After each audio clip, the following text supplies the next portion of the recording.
सो previously बात करें अगर तो फ्रिक्शन टॉपिक हमारा कंटिन्यू हो रहा था। फ्रिक्शन हमने सीखा हुआ था। देखिए फ्रिक्शन में हमने क्या पार्ट कंप्लीट किया हुआ था। फ्रिक्शन में हमने लास्ट एक एग्जांपल देखा हुआ था और कॉन्सेप्ट में हम स्ट्रिंग वाले कॉन्सेप्ट को हम सॉल्व कर चुके थे। आई गेस ये वाला क्वेश्चन सब लोगों ने एक बार रिकॉल कर लिया होगा, रिवाइज कर लिया होगा। फिर हमने सूडो फोर्स वाला एक क्वेश्चन देखा था। आई गेस सूडो फोर्स वाला क्वेश्चन भी आप लोगों ने देख लिया होगा। सूडो फोर्स के बाद हमने वेज ब्लॉक सिस्टम बताया और काफ़ी इंपॉर्टेंट और अच्छा सिस्टम था। काफ़ी सारी चीज़ें हमें यहाँ पर देखने को मिली कि ड्राइविंग फोर्स क्या है और अपोजिंग फोर्स क्या है, कब दोनों सेम होंगे, रेस्ट के केस में क्या करते हैं और मूविंग के केस में क्या करते हैं। दोनों ही केसेस हमने बहुत ही डिटेल में सीख लिए थे और आई गेस एक एग्जांपल भी हमने चेक करके सॉल्व करके देख लिया हुआ था यहाँ पर। तो आई गेस इसमें एग्जांपल्स हो गए थे काफ़ी सारे। फिर मैंने उसमें एक बात बताई कि हम टाइम भी कैलकुलेट कर सकते हैं अगर डिस्टेंस दी है, ऐसे करके काफ़ी सारे पॉइंट्स थे। तो आज भी हम एग्जांपल से स्टार्ट करते हैं। यही इंक्लाइन प्लेन का एक एग्जांपल देखते हैं, बट इसमें थोड़ा सा चेंजेस कर देते हैं। अभी इंक्लाइन प्लेन में चीज़ें ऊपर से ड्रॉप हो रही थी। लेट्स से अभी हम क्या कर रहे हैं, नीचे से किसी ऑब्जेक्ट को ऊपर थ्रो करते हैं। सो लेट्स से एक ऑब्जेक्ट है और इसे इनिशियली हमने लेट्स से कुछ स्पीड से v इज इक्वल टू और let's say u is equal to 20 metre per second से थ्रो कर दिया और लेट्स से ये सरफेस फ्रिक्शनल है, इसका म्यू है कुछ 0.4 और ये एंगल लेट्स से 37 डिग्री है। तो अब आपको बताना है कि इसको हमने 20 मीटर पर सेकंड से थ्रो कर दिया इस फ्रिक्शनल सरफेस पे। तो आप बताएं after how much time and where it will stop. Okay, so solve करें सब लोग और टेक्स्ट बॉक्स में आप आंसर कर सकते हैं। Answer in the chat box. Start करें सॉल्विंग।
सर ऑब्जेक्ट का मास।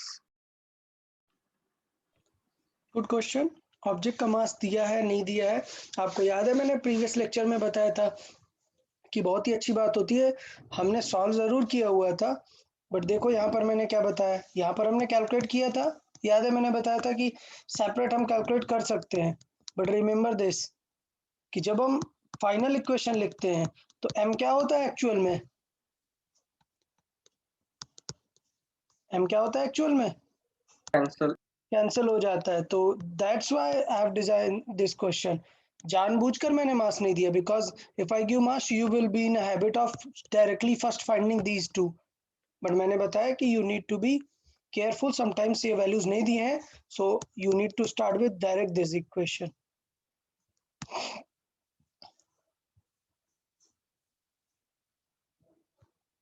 So intentionally I haven't given the mass. Or in case if you have a problem, you can consider it a, let's say m, and m is going to be cancelled. Okay, assume it m is going to cancel.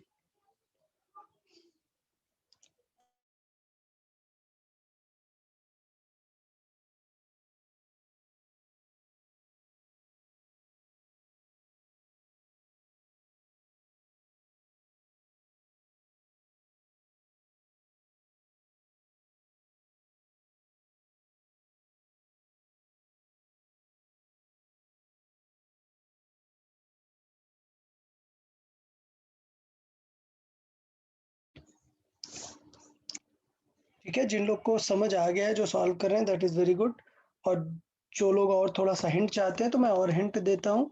हम object को ऊपर की तरफ throw कर रहे हैं।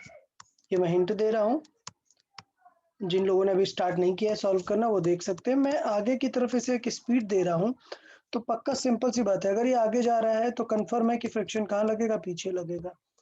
और because ये मूव कर रहा है तो मतलब फ्रिक्शन कैसे लगेगा, फुल पावर से लगेगा अपना, मतलब फ्रिक्शन कैसे लगेगा, फुल मैक्स वैल्यू के साथ लगेगा। दूसरा, एक फोर्स इस डायरेक्शन में ड्राइविंग फोर्स तो रहता ही है अपोजिट करने वाला, that force is mg sin theta. तो बेसिकली अगर देखें तो ये जा रहा है आगे, बट ये दोनों फोर्सेस कहाँ लग रहे हैं, पीछे की तरफ लग रहे हैं ना, तो ये दोनों फोर्सेस क्या करेंगे, रिटार्ड करेंगे ना इसे। तो रिटार्डिंग फोर्सेस क्या होंगे वो देखेंगे हम। सो रिटार्डिंग फोर्स, वो रिटार्डिंग फोर्स क्या क्या हो जाएगा, फ्रिक्शन मैक्स भी रिटार्ड करा रहा है हमें, और mg sin थीटा भी रिटार्ड करा रहा है। दोनों ही लोग उसे रोकने का ट्राई कर रहे हैं क्योंकि वो ऊपर जा रहा है। अब रख ले, हमें फोर्स तो चाहिए नहीं, टाइम वगैरह निकालने के लिए काइनेमेटिक्स के लिए हमें क्या चाहिए, सिर्फ एक्सेलरेशन चाहिए। तो इसका मतलब ये जो भी रिटार्डिंग फोर्स है उसको मास इनटू एक्सेलरेशन टाइप लिख देंगे। और फ्रिक्शन फोर्स की मैक्स वैल्यू क्या होती है, mu mg cos theta plus mg sin theta. अभी मैंने जैसा बताया कि m कैंसिल आउट हो जाएगा, तो एक्सेलरेशन की वैल्यू क्या आ गई, mu g cos theta plus g sin theta. अब सॉल्व कर दें, एक्सेलरेशन की वैल्यू आ जाएगी, बाकी हम टाइम वगैरह निकाल लेंगे। तो मुझे लगता है अभी क्वेश्चन काफ़ी इजी हो गया। म्यू है 0.4, जी है 10, कॉस 37 डिग्री, 4/5 होता है cos 37 degree, plus 10 into sine 37 degree 3/5। तो अगर इन्हें ऐड कर देते हैं तो ये कितना हो जाएगा, 5 से 10 कैंसिल 2, 3.2। तो ये हो गया 3.2 प्लस ये कैंसिल आउट 2, 6। क्लियर? तो कितना हो गया टोटल हमारे पास, 9.2।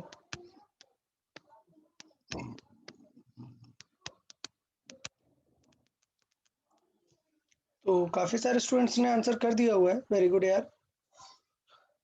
अब देखो कितना इजी है, अगर आपको पता चल गया कि this much is the retardation, तो आप सारी चीजें निकाल सकते हैं। क्या हमें यही तो निकालना ना कि कितने टाइम बाद रुक जाएगा। पहले ये बताओ, क्या किसी को ये नहीं समझ आया, ये मेन कॉन्सेप्ट है, अगर इसमें डाउट हो तो बताओ। ये कॉन्सेप्ट है, ऊपर जा रहा था तो फ्रिक्शन भी अपोज करेगा और mg sin थीटा तो अपोज करता ही है, तो ये दोनों क्या करेंगे, रिटार्ड करेंगे उसे। ये क्या है, एक रिटार्डेशन है, ठीक है। सो वेरी गुड यार, बहुत सारे स्टूडेंट्स ने करेक्ट आंसर कर दिए हुए हैं, वेरी गुड यार। एक्सेलरेशन के बाद स्टॉपिंग टाइम आपको पता है, डायरेक्टली लिख सकते हैं स्टॉपिंग टाइम, क्या लिख सकते हैं, u बाई जी। अच्छा, ये स्टॉपिंग टाइम आता कहाँ से, आता है v is equal to u plus a t से। उसमें हमें पता है स्टॉपिंग मतलब फाइनल स्पीड क्या होगी, 0। और ये क्या है, ये रिटार्डेशन है, रिटार्डेशन मतलब नेगेटिव। तो यहाँ से मैं बोल सकता हूँ कि आ जाता है स्टॉपिंग टाइम u बाई जी, नहीं आई मीन ए। तो कितना हो जाएगा, u कितना था 20 और a कितना है 9.2। तो सॉल्व कर देंगे, 200/92 2.17 seconds.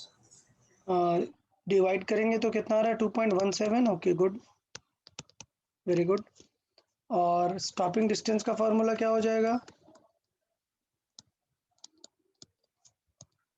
u square by 2a। So it is 20 into 20 divided by 2 into a, 9.2। Okay, so still answer क्या आ रहा है अभी यहाँ पर, 2 कैंसिल आउट होगा, 2000 बाय 9.2, 200 बाई 9.2 आ रहा है, मतलब 21.7। 21 meter. हाँ ठीक है, तो इस तरीके से यार कर सकते थे। ये तो देखो काइनेमेटिक्स है, ये मैं एक्सपेक्ट कर रहा हूँ कि ये तो आप लोग कर लोगे। मेन इंपॉर्टेंट था यार ये लाइन, अगर किसी को ये लाइन नहीं समझ आया और ये फिगर समझ नहीं आया तो बता दो यार। हो रहा है, हमने उसे ऊपर की तरफ थ्रो किया, तो देखेंगे कि अपोज कौन कौन करेगा। तो भाई फ्रिक्शन पीछे अपोज करेगा, mg sin थीटा तो हमेशा करता ही है अलोंग द इंक्लाइन। तो ये दोनों मिलके क्या कर रहे हैं, उसे रिटार्ड कर रहे हैं। तो हमने रिटार्डिंग एक्सेलरेशन फाइंड कर लिया, और एक्सेलरेशन फाइंड कर लिया तो टाइम और डिस्टेंस हम निकाल ही सकते हैं। बताइए इसमें किसी को अगर डाउट है तो पूछना है, डाउट पूछना है, अगर है तो बताएं, नहीं तो हम will move to the next question. चले नेक्स्ट क्वेश्चन देख लेते हैं फिर।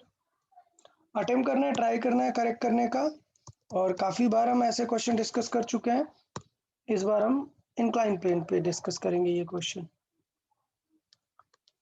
तो ऑफ कोर्स ये वाला पुली वाला क्वेश्चन है, पुली से एक थ्रेड जा रहा है, लेट्स से ये 10 kg है और लेट्स से ये ड्रॉपिंग वाला है 8 kg। दोनों के बीच म्यू देख लेते हैं, इसका म्यू है 0.3 और इसका म्यू है 0.4।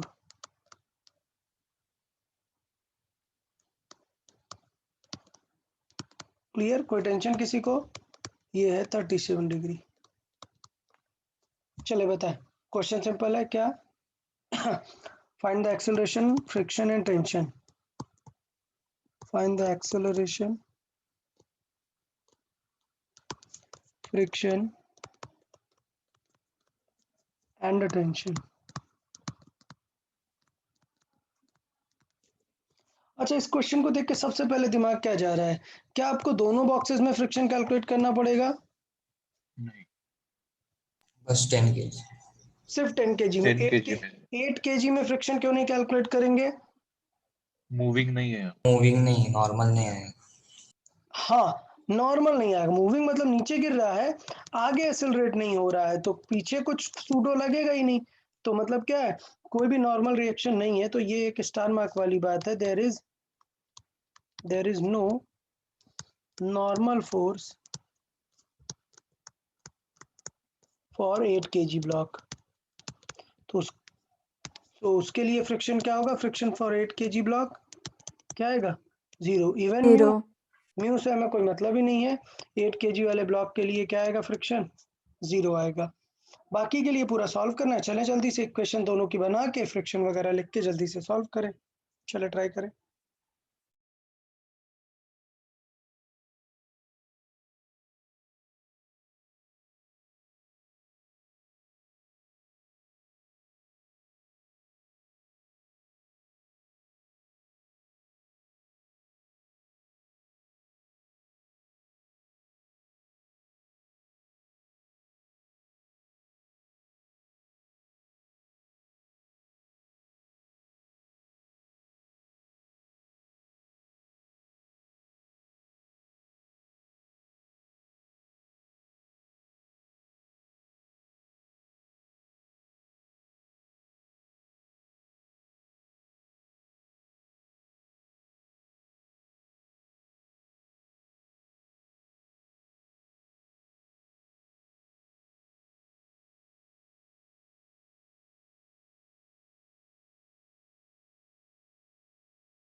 Okay, one more point. Friction का जो मैंने प्रैक्टिस शीट पोस्ट किया वो सॉल्व करना स्टार्ट कर दें। We have one more lecture on friction, I guess 4th lecture है, total 5 lectures are there, so one more lecture on friction and then we'll discuss the practice sheet. Okay, so practice sheet solve करके रख लें, after one more lecture we'll discuss the practice sheet.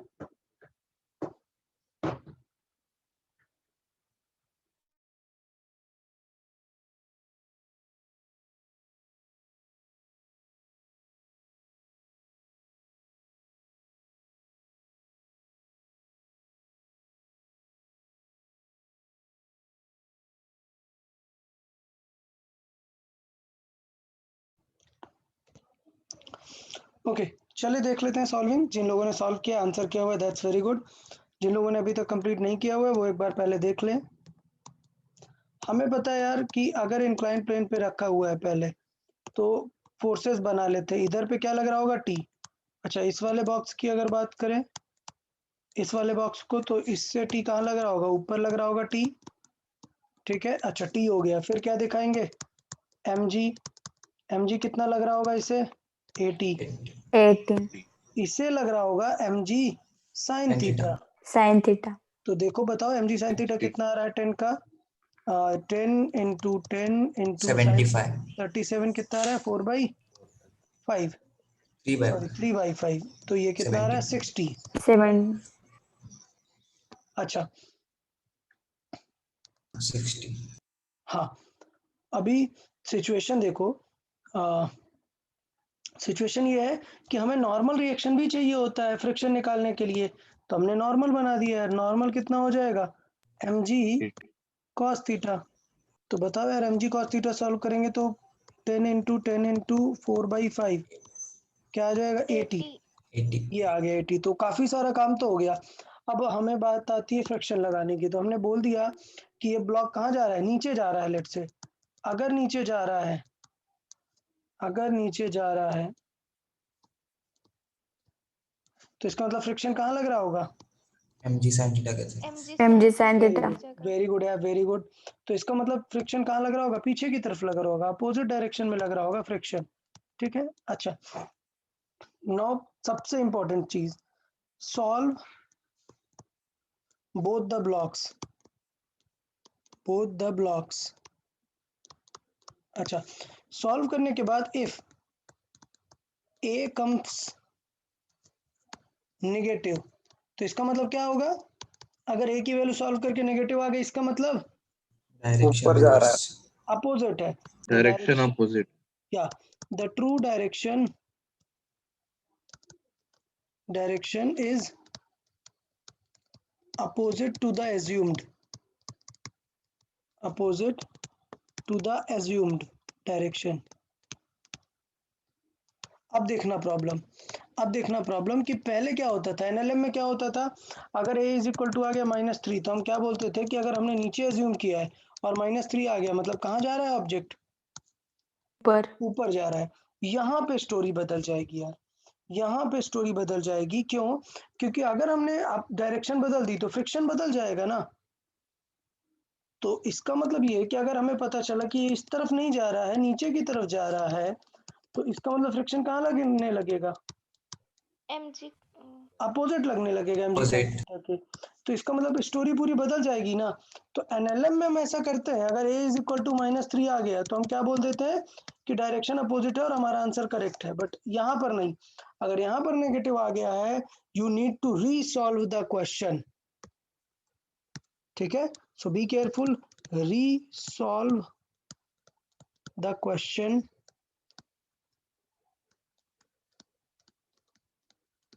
by taking proper direction of friction। समझ आया friction में problem क्या होती है। तो फ्रिक्शन में आप ऐसे आंसर नहीं कर सकते कि अगर आपका आंसर कुछ डिफरेंट आ गया और आपने तुरंत आंसर कर दिया, नहीं, आपको क्या करना पड़ेगा, क्वेश्चन रीसॉल्व करना पड़ेगा।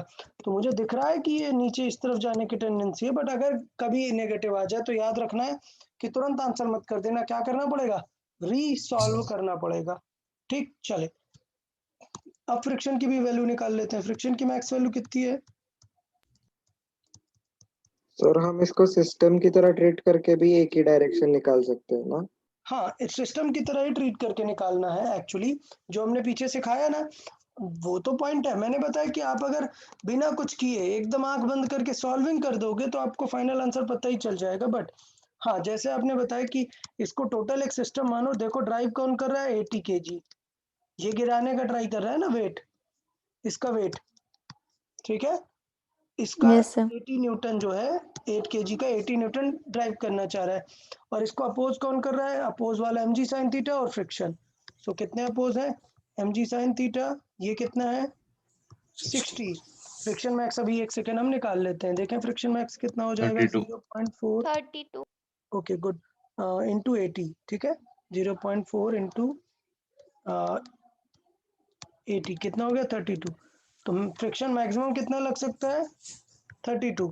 बताओ ये 80 से पुल कर रहा है और फ्रिक्शन ज्यादा लग सकता है, तो क्या ये ऑब्जेक्ट मूविंग है क्या, no no sir. Sir, rest पे। No very sir. गुड यार, बहुत ही अच्छा। बस फ्रिक्शन जब भी आता है, फ्रिक्शन टफ नहीं है, बस फ्रिक्शन में कन्वेंशनल चीजें नहीं है, थोड़ा सा दिमाग लगाना पड़ता है, चेक करना पड़ता है फ्रिक्शन में। तो फ्रिक्शन में ऐसा नहीं है कि आपने ये सॉल्व कर दिया और आपने 32 रख दिया और क्वेश्चन सॉल्व कर दिया, नहीं, ऑफ कोर्स एक्सेलरेशन नेगेटिव आ जाएगा। ठीक है, तो इस तरीके से फिगर बनाना बहुत ही इंपॉर्टेंट है, सिस्टम कंसिडर कर लेना। तो ये बहुत ही इंपॉर्टेंट है, हमें क्वेश्चन सॉल्व करने की जरूरत ही नहीं पड़ेगी। एज अ सिस्टम अगर हम देखें, एज अ सिस्टम देखें तो एज अ सिस्टम पहले मैंने क्या बताया था, चेक करना होता है। याद है फ्रिक्शन और पुली के क्वेश्चन में मैंने क्या बताया, चेक करना है कि सिस्टम रेस्ट पे रहेगा या फिर एक्सेलरेटिंग है। अगर ये चेक किया उसके बाद ही हम सॉल्व कर सकते हैं। तो देख लेते हैं, ये हमारा सिस्टम हो गया 10 + 8 kg का। अच्छा, इसे आगे की तरफ पुल करने वाला है वेट 80 न्यूटन, अपोजिट करने वाला था mg sin थीटा, जिसकी वैल्यू सॉल्व करके हमने कितनी निकाली थी 60, और मैक्स फ्रिक्शन क्या है, वो है 32। So because 60 + f max is greater than 80, तो इसका मतलब क्या है, सिस्टम चलेगा क्या, नहीं, सिस्टम इज एट यस। सो इसका मतलब एक्सेलरेशन क्या होगा, 0। अब Zero. एक्सेलरेशन 0 आ गया है तो सबसे पहले चेक करते हैं कि रिक्वायर्ड फ्रिक्शन कितना है। रिक्वायर्ड फ्रिक्शन बताएं। 20. 20. Yes, 20 Newton. Very good. So required friction की बात करें तो इट इज 80 - 60 कितना है, सिर्फ 20 न्यूटन। तो इसका मतलब फ्रिक्शन पूछूं तो फ्रिक्शन का आंसर क्या होगा, 32 मत कर देना, फ्रिक्शन का आंसर क्या होगा 20 newton. Okay, third tension find करना है, तो क्या हमें F net is equal to M a लगाने की जरूरत है या सिर्फ force balance, Force balance. Force सिर्फ balance. Force balance. बैलेंस। ठीक है, बिकॉज ये 0 है तो फोर्स बैलेंस, तो मतलब नीचे लग रहा है 80 और ऊपर क्या लग रहा होगा टी, और कोई फोर्स है क्या इसमें, फ्रिक्शन वगैरह है क्या इसमें, नहीं है। तो यहाँ से तो क्लियर पता चल रहा है कि टी 80 जितना होगा, बट यहाँ पे भी एक बार क्रॉस चेक कर लेते हैं। तो ये टी है, ये एम जी साइन थीटा 60 है वो, और फ्रिक्शन कितना लग रहा है 20. 20। तो 20. चाहे दोनों ही फिगर से देख लो, यहाँ से भी क्या आ रहा है टी 80 आ रहा है, और यहाँ से भी सॉल्व करेंगे तो टी क्या आएगा 80। 80 ही रहने वाला है। तो बहुत ही क्लियर है ये, हमें यहाँ पे टी की वैल्यू कितनी आ गई 80 न्यूटन। तो यार क्वेश्चन समझ में आया सबको कि किस तरीके से हम चीज़ों को देखते हुए चलेंगे, प्रॉपरली चेक करेंगे कि सिस्टम मूविंग है या नहीं है, उसके बाद ही हम आंसर करेंगे। अगर मूविंग होता तो F net is equal to M a लगाते, अगर रेस्ट पे है तो सिर्फ क्या करेंगे, फोर्स बैलेंस। Clear, okay. बताओ इस क्वेश्चन में किसी को डाउट तो नहीं है ना, प्रीवियसली बिल्कुल डिस्कस किया हुआ है। अगर आपको ज़्यादा डाउट आ रहा है कुछ तो प्रीवियस लेक्चर एकदम रिवाइज करके रहें, प्रीवियस लेक्चर अगर आपने देखा तो बहुत कंफर्टेबल लगेगा ये क्वेश्चन एकदम। Sir, या sir direction reverse ले लिया तो डायरेक्शन रिवर्स ले लिया मतलब, अच्छा इधर की तरफ मान लिया, कुछ भी हो ए नेगेटिव आएगा। आप इक्वेशन कैसे भी सॉल्व कर दो, ए क्या आ जाएगा आपको, नेगेटिव आ जाएगा। नेगेटिव आने का मतलब आप गलत कर रहे हो, आप फॉरवर्ड लगाओगे तब भी नेगेटिव आएगा, आप बैकवर्ड लगाओगे तब भी नेगेटिव आएगा। इसका मतलब वो क्या हो रहा है, ओवरऑल मूव ही नहीं कर रहा है। सोचो, जब आपने फॉरवर्ड सॉल्व किया तब भी आंसर ए का नेगेटिव आ गया, जब आपने बैकवर्ड सॉल्व किया तब भी नेगेटिव आ गया, मतलब जा कहाँ रहा है, कहीं नहीं जा रहा, वो फॉरवर्ड भी नहीं जा रहा, बैकवर्ड भी नहीं जा रहा, इसका मतलब नहीं जा रहा ना। तो एक्सेलरेशन क्या है, 0 है। बट उससे बेटर है कि हम कॉमन सेंस से यहाँ से समझ लेना, ठीक है। चले और क्वेश्चंस कर लेते हैं, ट्राई करें आप लोग और आंसर करेंगे। सिंपल है, सपोज ये एक वेज है और हमें पता है कि अगर हमने इस पे एक बॉक्स रख दिया है तो ये बॉक्स क्या होगा, थोड़ी देर में स्लाइड हो जाएगा, ठीक है। ये एम मास का ब्लॉक क्या होगा, स्लाइड करने लग जाएगा। तो क्वेश्चन हमारा ये है कि ये मान लेते हैं theta, what should be the acceleration, ये तो अभी समझ आया ना, ये नीचे गिर जाएगा। अच्छा, किस एक्सेलरेशन से नीचे गिरेगा, mg sin theta. जी साइन थीटा से नीचे गिरेगा, ठीक है। तो हमें होल्ड करने के लिए कुछ तो जुगाड़ लगाना पड़ेगा, तो हमने क्या लगाया कि ये जो सेटअप है ये वेज है, इसे हमने आगे की तरफ एक्सेलरेट कराया इस वेज को। तो समझ गए क्वेश्चन किस चीज का बन गया? बताएं किस चीज का क्वेश्चन? सूडो का बन Pseudo. गया। Very good. तो चलिए Pseudo. कर दें। वेरी गुड, फाइंड करें। आंसर में क्या दिखना चाहिए आपको? थीटा दिखना चाहिए, क्योंकि मैंने क्वेश्चन में थीटा के टर्म्स में पूछा है।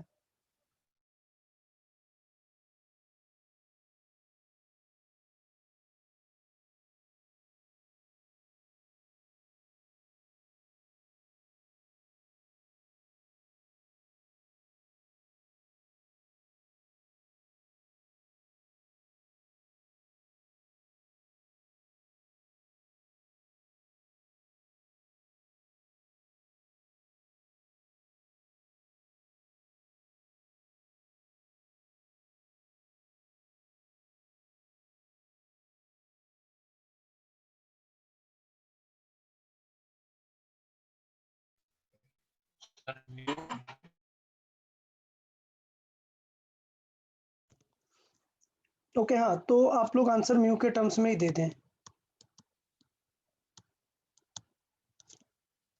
आंसर में म्यू और थीटा दो ही चीज दिखनी चाहिए, क्योंकि मैंने क्वेश्चन में आपको म्यू और थीटा ही दिया हुआ है।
Very good Shiv Prasad, very good, correct answer, बहुत ही बढ़िया।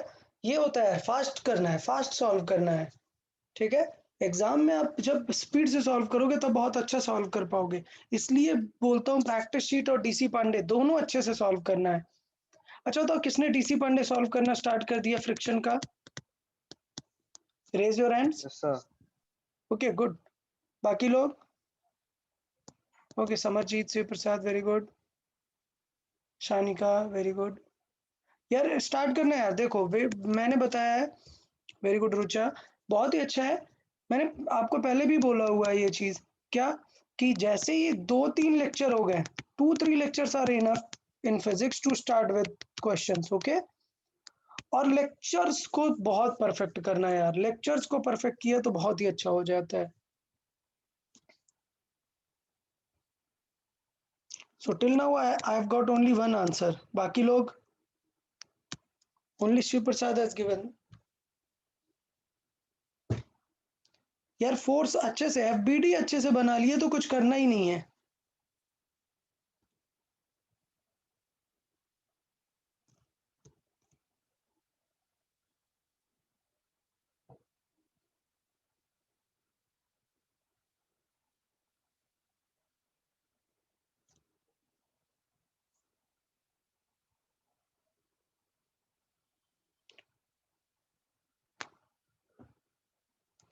ओके अश्विन, आयुष, देख लेते हैं यार, देखें थोड़ी मिस्टेक कर रहे हैं आप लोग, चले देख लेते हैं यार।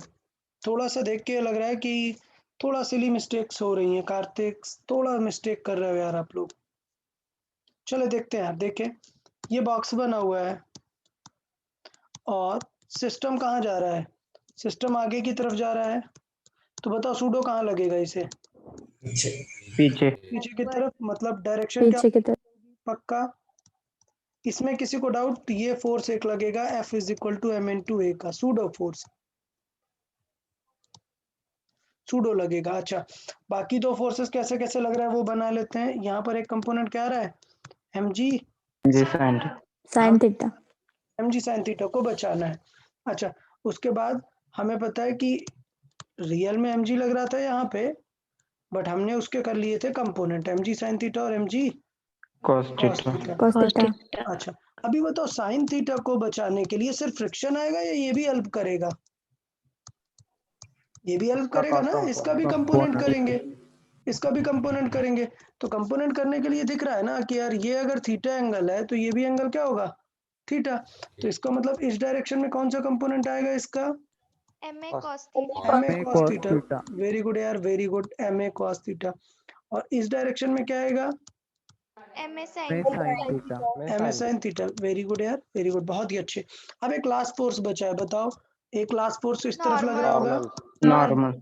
Very good. अभी हमें पता है वाई डायरेक्शन में तो कहीं जा नहीं रहा, इसका मतलब पहली लाइन हमें पता होनी चाहिए कि नॉर्मल कितना हो जाएगा, mg cos MA theta sin theta plus plus MG ms cos theta. Plus M A sine. Very good, very good यार। तो ये हमें नॉर्मल पता चल गया।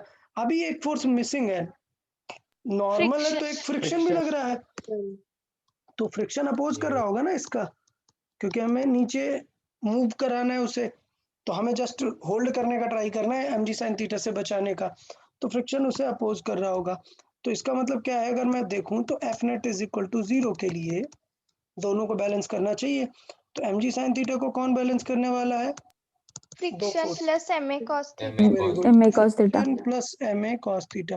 और जल्दी से फ्रिक्शन की वैल्यू रख देते हैं यार, तो mg sin थीटा तो रहेगा ही, फ्रिक्शन की वैल्यू बताओ, ये हो जाएगा म्यू इनटू एन। ठीक, पहले मैं म्यू इनटू एन लिख देता हूँ तो वो बेटर रहेगा। अभी देखो म्यू इनटू एन से एन को क्या लिख सकते हैं, बहुत ही कुछ, mg sin theta is equal to, देखो एन को क्या लिख सकते हैं, mu into mg cos theta plus mu को मल्टीप्लाई करेंगे ma sin थीटा में, so mu into ma sin theta sine theta. Plus ma cos theta. ये आ गया है पूरा। हमें फाइंड क्या करना है, a फाइंड करना था ना, तो a को रख लेते हैं, बाकी सबको उस तरफ कर देते हैं। तो देखो a m तो सारा कैंसिल आउट हो जाएगा, m सारे कैंसिल आउट हो जाएंगे, यहाँ से हमें किसकी वैल्यू आ जाएगी, a की वैल्यू आ जाएगी। a को कॉमन लेंगे, क्या बचेगा, mu sine theta minus cos theta, sorry plus cos theta is equal to, यहाँ पर देखिए Sin m थीटा। इधर माइनस में जाएगा, तो ये बचेगा g sine theta minus mu Minus cos cos theta. Theta. ठीक है, तो ये फाइनली हमारा a का वैल्यू आ गया। तो ये क्वेश्चन आपको डराने के लिए नहीं दिया मैंने, म्यू जी मैंने cos थीटा। हाँ जी बाहर ले लिया ना मैंने, ठीक है। तो ये डराने के लिए नहीं दिया मैंने, ये इसलिए दिया कि आप एग्जाम में जरूरी नहीं है कि आपका आंसर एकदम सिंपल सा दिखेगा, tan थीटा cot थीटा कुछ। मुझे पता है मोस्ट ऑफ द स्टूडेंट्स ने जो गलती की है वो क्या की है, नॉर्मल में ma sin थीटा को नहीं लिया हुआ है। हाँ सर। ठीक है, मुझे पता है मोस्टली लोगों ने जो गलती की है वो यही की है कि ma sin थीटा को नॉर्मल में नहीं लिया, जबकि मैंने ये क्वेश्चन जब लॉज ऑफ मोशन पढ़ा रहा था तब मैंने ये चीज सिखाई थी आपको। तो कोई बात नहीं है जी, मैंने जानबूझ के वैल्यूज नहीं दी हैं ताकि आपको दिखे कि आंसर बड़ा सा भी कई बार दिख सकता है, और जब वैल्यूज रख दोगे तो आप इजी दिखने लगेगा। ठीक है, तो ये हो जाएगा mu sine theta plus cos theta. अभी थोड़ा सा बचा हुआ है, क्या क्या चीज, आप साइन थीटा कॉमन ले लो तो क्वेश्चन किसके जैसे दिखने लगेगा आपको, टेन थीटा के जैसे दिखने लगेगा। तो ए इज इक्वल टू दिखेगा जी 1 माइनस, सॉरी हमने क्या लिया, sine theta common, cos theta common लेना चाहिए, तो ये दिखेगा आपको म्यू माइनस टेन थीटा, और नीचे की तरफ रहेगा ये कॉस थीटा हमने कॉमन लिया तो ये दिखेगा 1 प्लस म्यू टेन थीटा। ठीक है, तो इस तरीके से हम इसे कर सकते हैं। कोई डाउट किसी को,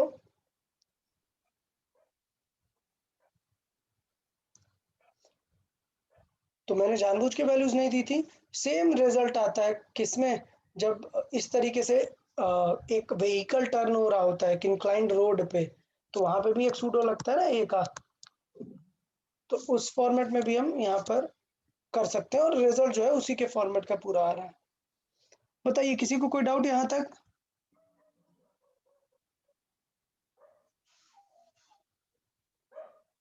ओके, तो अब एक क्वेश्चन क्या करते हैं, हम सॉल्व कर लेते हैं किसके फॉर्मेट में, वैल्यूज के फॉर्मेट में।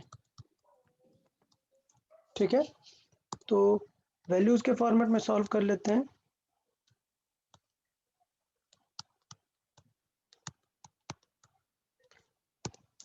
लेट्स से ये गिवन है आपको म्यू इज इक्वल टू 0.4 और ये गिवन है 37 degree,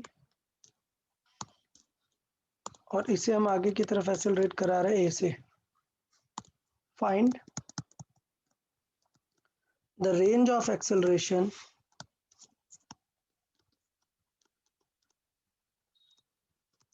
for which object remains at rest।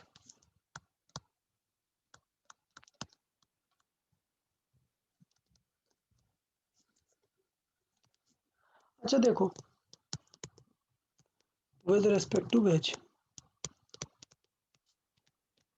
अच्छा देखो मैंने क्यों रेंज पूछा है, मैंने पता रेंज क्यों पूछा हुआ है, मैंने इसलिए पूछा है कि आपने सॉल्व किया अगर क्वेश्चन और एक आ गया आपको 10 और एक आ गया 15, तो इसका मतलब लेट्स से 10 और 15 के बीच में वो मूव नहीं कर रहा, बट आप एग्जाम में इधर 10 सॉल्व करोगे या 15 सॉल्व करोगे, और सोचो एग्जाम में ऑप्शन ही नहीं है तो आप फ्रस्ट्रेट हो जाओगे।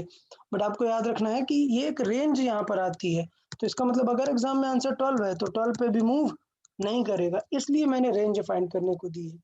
अब कोई स्टूडेंट एक्सप्लेन करेगा इस चीज को, why there is a range of acceleration, मतलब सिंपल एक वैल्यू क्यों नहीं है, रेंज क्यों आएगी पूरी, मतलब ऐसा आएगा कि लेट्स से 10 से लेके 15 तक ये मूव नहीं करेगा, कोई बताए? फ्रिक्शन की वजह से। फ्रिक्शन की वजह से कैसे, थोड़ा सा और डिटेल में बताएं प्रॉपर, ये लेट्स से मैंने क्वेश्चन ड्रॉ किया, अब एक्सप्लेन करें। सर हर बार स्मार्ट एफ फोर्स। मैक्स नहीं है। तो फ्रिक्शन कम ज्यादा हो सकता है ना, आपको ड्राइविंग फोर्स जितना हाँ, है उतने तो से। कब कब मिनिमम और मैक्सिमम होगा, सपोज मुझे ए मैक्स चाहिए, ए मैक्स, एफ मैक्स। तो अगर मुझे चाहिए कि मैक्सिमम कितना एक्सेलरेशन करा सकता हूँ, तो सोचो अगर मैं इसे ज्यादा तेज मूव कराऊंगा तो ये ऊपर स्लाइड होने लगेगा ना, ए मैक्स कब आएगा, यस जब ये एफ टेंडेंसी होगी मैक्स। किसकी, yes, tendency to slide up, और मिनिमम कितना चाहिए कि ये नीचे गिरने से बच जाए, सो मिनिमम एक्सेलरेशन कब आएगा, जब इसकी टेंडेंसी क्या होगी, नीचे जाए। Yes, side. Tendency to slip down, down. या तो ये समझ आया कि पहले इसकी टेंडेंसी थी नीचे जाने की, फ्रिक्शन बचाएगा ऊपर की तरफ, और बाकी बचा वो एम ए कॉस थीटा वाला वो बचाएगा इसे, यहाँ तक क्लियर है। बट एक टाइम बाद ऐसी प्रॉब्लम आ जाएगी कि ये बहुत ज्यादा हो जाएगा, अगर ये ज्यादा होगा तो ये ऊपर जाने लगेगा ना, अगर ऊपर जाने लगेगा तो फ्रिक्शन कहाँ करेगा, नीचे नीचे की तरफ अपोज करेगा, तो इस तरीके से दो मिनिमम और मैक्सिमम आएंगे। मैक्स फाइंड करना है तो क्या करना है आपको, आपको टेंडेंसी लगानी है स्लाइड अप की, ठीक है, और जब ये मिनिमम फाइंड करना है तो क्या लगानी पड़ेगी, टेंडेंसी स्लाइड डाउन की। तो इसका मतलब अगर मैं फिगर बनाऊं कि ए मैक्स है,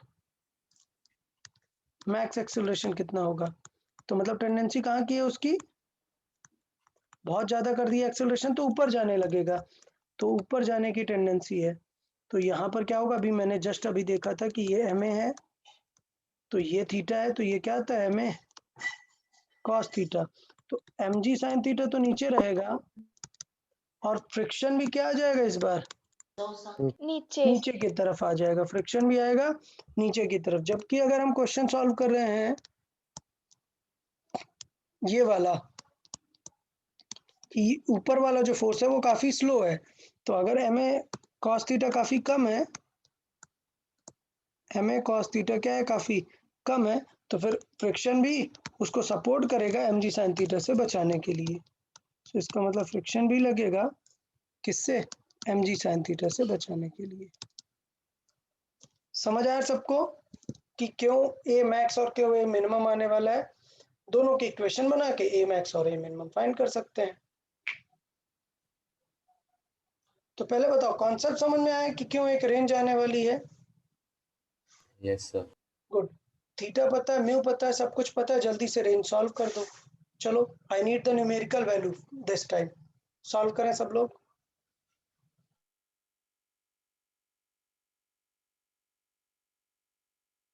आज बयासी इसके हाथ लिटर बाहेर जाते हुए हाँ जिंकली तर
देखिए सर वेरी एक गुड है, बार काफी ऊपर सारे। वाले फिगर दिख हाँ काफी सारे लोगों ने आंसर करना स्टार्ट किया, वेरी गुड यार। हाँ क्या बताएं? ऊपर वाले फिगर दिखाइए ना जरा। 37 डिग्री पॉइंट म्यू 0.4 है, थीटा 37 डिग्री और म्यू 0.4 है। तो इस फिगर में क्या होगा? इस फिगर में फ्रिक्शन सपोर्ट करेगा एमए को, क्योंकि एम जी साइन थीटा दोनों को गिरा देने वाला है। तो इसका मतलब ये हुआ यहाँ पर क्या होगा? फ्रिक्शन और एम जी साइन थीटा दोनों मिलकर बैलेंस करेंगे एम ए कॉस थीटा को। और यहाँ पर क्या होगा? यहाँ पर एम ए कॉस थीटा और फ्रिक्शन ये दोनों मिलके बैलेंस करेंगे किसे? एम जी साइन थीटा को। और यहाँ से बस आपको सॉल्विंग करनी है, थीटा की सॉल्विंग करनी है, म्यू की सॉल्विंग करनी है। फ्रिक्शन को सही से लिखना है यार, फ्रिक्शन आप लोग सही से लिख नहीं रहे हो। फ्रिक्शन में म्यू इंटू एन पूरा आएगा ना, सो फ्रिक्शन में म्यू इंटू जो एन आएगा वो एन पूरा है क्या? M G cos theta plus M A sine theta, M G cos theta plus M A sine theta plus M G sine theta is equal to M A cos theta. तो friction को सही से रखना आपको, वो clarity होना चाहिए। So M A cos theta plus friction मैंने बताया म्यू इंटू एन पूरा लिखेंगे, एन फिर से मैं बोल रहा हूँ M G cos theta plus M A sine theta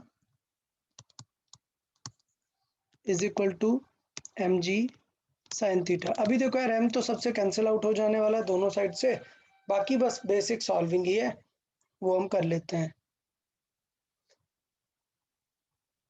तो क्यों, अगर हम पीछे जैसे रिजल्ट निकालना चाहे तो हम डायरेक्ट रिजल्ट भी बता सकते हैं। देख रहे हो ये रिजल्ट, ये रिजल्ट देख रहे हो आप? बिल्कुल ऐसा ही रिजल्ट आने वाला है, सिर्फ साइन क्या होने वाला है? उल्टे हो जाएंगे। तो चाहिए तो आप इसे डायरेक्ट एज अ आंसर भी याद रख सकते हो। क्लियर? तो चले यहीं पे ही मैं बता देता हूँ मैंने क्वेश्चन क्या सॉल्व किया था रेस्ट के लिए। तो चलो मैं यहीं पे लिख देता हूँ, यहाँ पर साइड पे लिख देता हूँ for rest, for block to be rest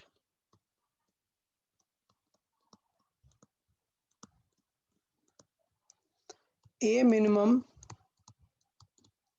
क्या हो जाएगा? इसे हम सॉल्व कर सकते हैं जैसे हमने सॉल्व किया, ये ऊपर बना हुआ है, ये क्या हो गया? G mu minus tan theta over 1 plus mu into tan theta, ये हो गया क्या? ए मिनिमम। ए मैक्स कैसा हो जाएगा? ए मैक्स मतलब ऊपर वाली वैल्यू न्यूमरेटर क्या होना चाहिए, ज़्यादा होना चाहिए, तो म्यू टेन थीटा आएगा और नीचे क्या आएगा 1 minus mu into tan theta. समझ आया सर दोनों को, सबको ये वैल्यू समझ में आ गई भाई, ये फॉर्मूला समझ आया सबको।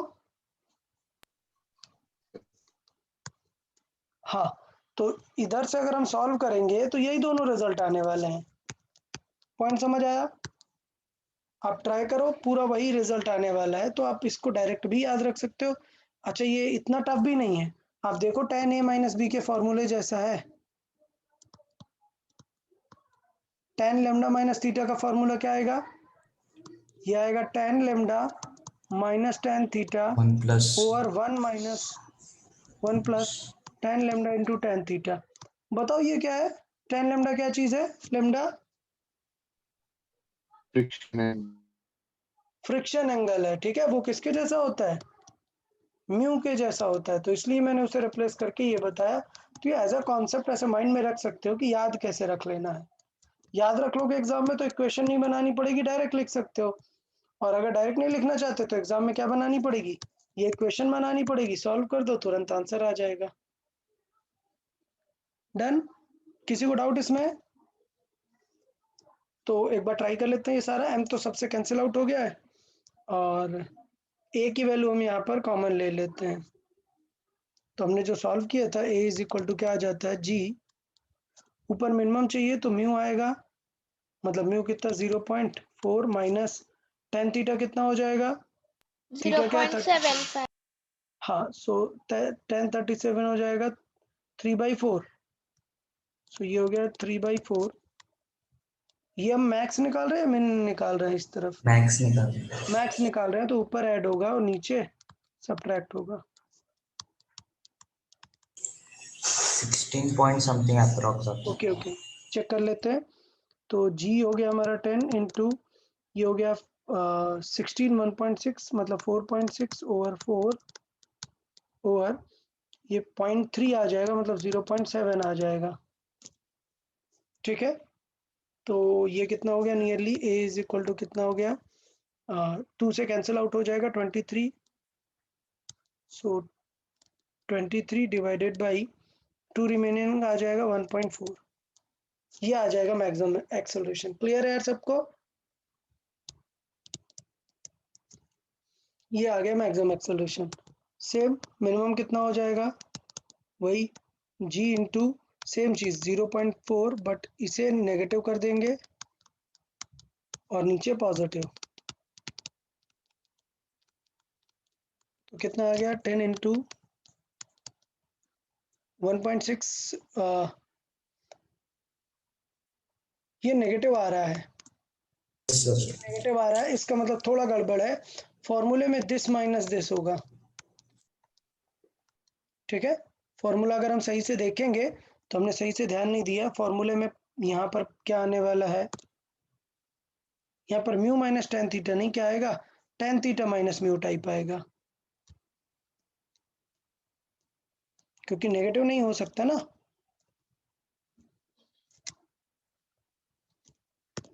फिर सिचुएशन क्या हो जाएगी, वैल्यू 1.6 2.4 1.44 डिवाइडेड बाई 1.3, या तो ये सिचुएशन कितनी हो जाएगी 14 मतलब 7 2.6। क्लियर, ये हो जाएगा मिनिमम पॉसिबल एक्सेलरेशन, मिनिमम इतना चाहिए टू होल्ड इट, और अगर ऊपर मूव कराना है तो फिर बहुत ज़्यादा एक्सेलरेशन चाहिए। तो इस तरीके से मिनिमम मैक्सिमम रेंज टाइप हम निकाल सकते हैं।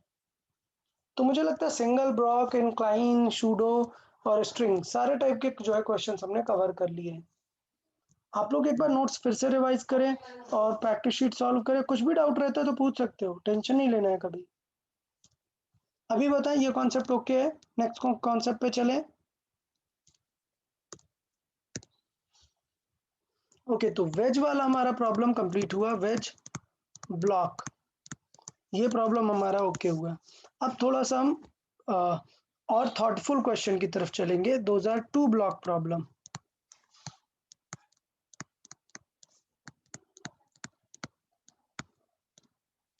टू ब्लॉक प्रॉब्लम्स क्या है, मतलब डबल डबल अगर ब्लॉक है, ठीक है, तो किस तरीके से उन्हें अप्रोच करना है आप देखें, एग्जाम्पल के थ्रू ही सीख पाएंगे ये चीजें हम, एग्जाम्पल के थ्रू बहुत अच्छा सीख पाएंगे। सोचो ऐसा एक इंक्लाइन प्लेन है थीटा, और लेट्स से इस पे दो ब्लॉक्स हैं जैसा हमने बताया,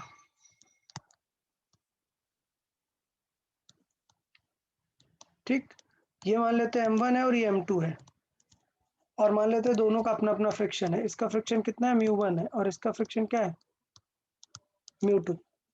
अच्छा ये बताओ अगर m1 चलने लग गया और m2 नहीं चल रहा है, अगर m1 चलने लग गया और m2 नहीं चल रहा है तो दोनों अलग हो जाएंगे ना, टुगेदर मूव करेंगे क्या, बताएं टुगेदर कब मूव करेंगे, what is the condition when they will move together, बताएं। हाँ, जब ये वाला फास्ट हो, अगर ये फास्ट होगा तो ये इसे पुश करके अपने साथ ले जाएगा ना, समझ आया। क्वेश्चन में मैं ये बताना चाह रहा हूं कि अगर इसका एक्सेलरेशन फास्ट है तो ये निकल जाएगा ना, किसका एक्सेलरेशन फास्ट होना चाहिए, इसका, अगर इसका फास्ट है तो they will move as a system, लेकिन अगर इसका फास्ट है तो दे विल स्प्लिट अप। ये कॉन्सेप्ट क्लियर आया या नहीं, समझ आ रहा है, तो मैं यहां पर लिखूंगा इफ, एग्जाम्पल क्या, ये एज अ कॉन्सेप्ट ही समझते हैं, टू ब्लॉक प्रॉब्लम्स को कैसे अप्रोच करना है। If a1 is greater than a2, सोचो a2 से अगर ज्यादा है a1 तो बताओ स्प्लिट हो जाएंगे या नहीं,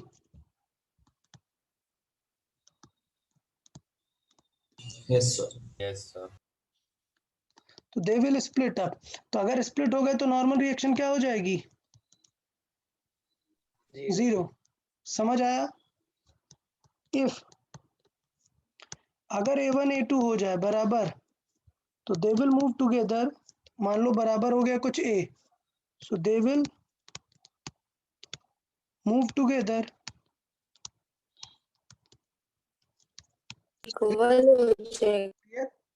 विद ए से मूव करेंगे, और नॉर्मल कैसे निकालेंगे, नॉर्मल हमें सॉल्व करके निकालना पड़ेगा, ठीक है। अच्छा अभी क्या सिचुएशन है, सोचो अगर पीछे वाला ज्यादा फास्ट मूव है, if a2 is greater than a1, तो इसका मतलब क्या है कि a2 वाला धक्का देके a1 को आगे जा रहा है ना, तो क्या इससे फास्ट हो पाएगा क्या a2, नहीं, बस ये इसे पुश नहीं। करता रहेगा and they both will move as a new acceleration, feel आया, समझ आया ये वाला। So अगर a2 ज्यादा है so they will move together with a different combined acceleration, with a combined acceleration।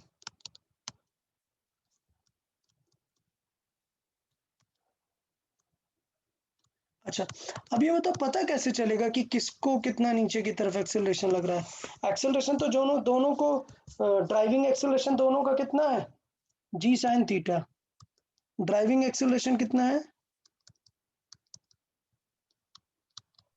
दोनों के लिए कितना है जी साइन थीटा फॉर बोथ, तो इसका मतलब डिस्टर्ब कौन करने वाला है, फ्रिक्शन डिस्टर्ब करके बताएगा कि किसके लिए फ्रिक्शन ज्यादा है किसके लिए कम है, समझ आया। तो कैसे चेक करके बताएंगे, a1 कितना हो जाएगा, a1 होगा कि जी साइन थीटा आगे जा रहा है और फ्रिक्शन क्या कर रहा है, अपोज कर रहा है, समझ आया। और a2 कितना हो जाएगा, जी साइन थीटा माइनस ये μ1 था और ये μ2 था, इसमें किसी को कोई डाउट, तो बड़ी सिंपल सी बात है, जिसका म्यू ज्यादा वो क्या चलेगा, स्लो चलेगा ना, स्लो हो जाएगा। तो इसका मतलब अगर नीचे वाले का म्यू कम है तो क्वेश्चन अच्छा है, लेकिन अगर नीचे वाले का म्यू, सॉरी माय मिस्टेक, नीचे m1 का म्यू अगर कम है, मतलब ये स्लो चल, फ्रिक्शन कम लग रहा है, मतलब कैसा चल रहा है, फास्ट चल रहा है, तो दोनों क्या होंगे, स्प्लिट अप हो जाएंगे। तो दोनों को अगर टुगेदर चलना है तो फर्स्ट वाले का म्यू क्या होना चाहिए, ज्यादा होना चाहिए म्यू टू से, तब दोनों साथ में चलेंगे। समझ आया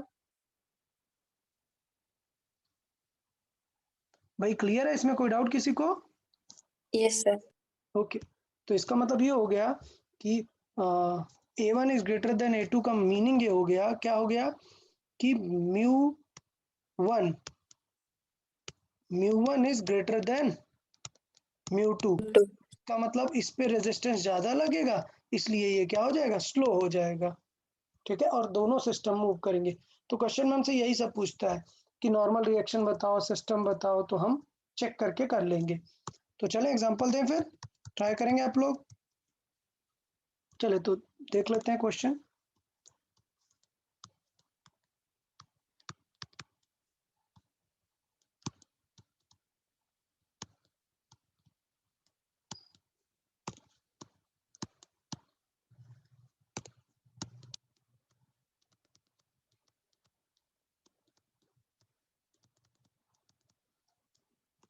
चलो, क्वेश्चन है फाइंड एक्सेलरेशन ऑफ